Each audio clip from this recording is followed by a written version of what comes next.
Monsieur Robbins, le contenu d'une assurance voyage est très variable. L'annulation et l'assistance sont les garanties les plus connues. Que peut espérer le consommateur de telles assurances? Alors en assurance voyage, le premier risque auquel on pense, c'est le risque d'annulation. C'est l'ensemble des situations inattendues qui peuvent se produire et qui ont pour résultat de vous empêcher d'accomplir le voyage que vous aviez prévu. Pensez à une appendicite, ce sont des choses qui ne préviennent pas et malgré tout, impossible de partir en voyage quand vous avez ce diagnostic. Et vous avez ainsi dans les contrats d'assurance annulation toute une liste des situations qui ont été prévues, maladies et accidents, décès parmi vos proches, mais aussi des choses qui peuvent être liées à la vie de tous les jours, comme le fait de perdre son emploi ou d'avoir un dommage important à son domicile. Il est important de savoir dans quel cas précis l'assurance annulation intervient. Il y a des différences d'un contrat à un autre.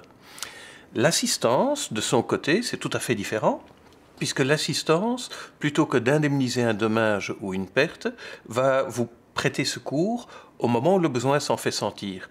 Pensez par exemple à des pannes mécaniques pour ceux qui partent en voiture, qui sont à l'étranger et qui ont besoin d'une pièce de rechange qui doit leur être expédiée, ou alors qui ont besoin qu'on leur envoie un chauffeur de remplacement, par exemple, lorsque le seul chauffeur du voyage s'est cassé la jambe.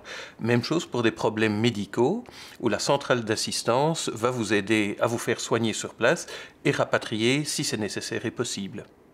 C'est clair, mais notre bagage est-il toujours assuré?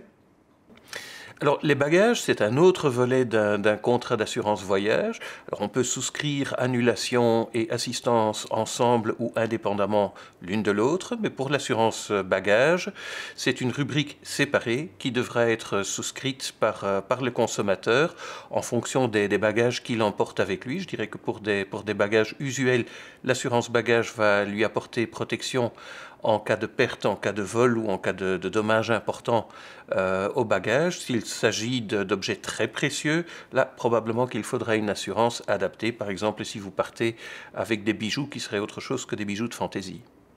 Les gens disent parfois « je suis assuré par ma mutuelle ou par ma carte de crédit ». Qu'en est-il exactement?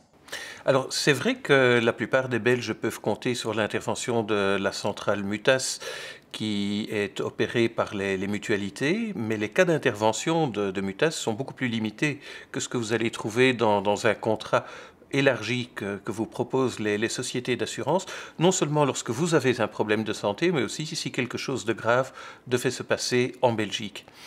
Pour les cartes de crédit, même chose, il est important de savoir avant le départ dans quel cas ces assurances vont intervenir et de se souvenir qu'en tout état de cause, vous ne pourrez faire appel à l'assurance de votre carte de crédit que pour des voyages que vous avez justement payés avec cette carte de crédit. Une dernière question. Quels conseils donneriez-vous à ceux qui préparent un voyage? Mais je dirais de s'y prendre tôt. Le conseil qu'il faut donner est de penser aux assurances au moment où on réserve son voyage pour savoir quelles sont les différentes formules qui sont proposées, soit par les professionnels du tourisme, soit par vos interlocuteurs en matière d'assurance, que ce soit un agent, que ce soit un courtier, que ce soit la société d'assurance, pour savoir exactement quelles sont les couvertures, quels sont les montants pour lesquels vous êtes assuré, parce que c'est en mesurant bien le degré de protection qui vous est donné que vous allez maîtriser vos risques. Eh bien, un grand merci pour ces précisions.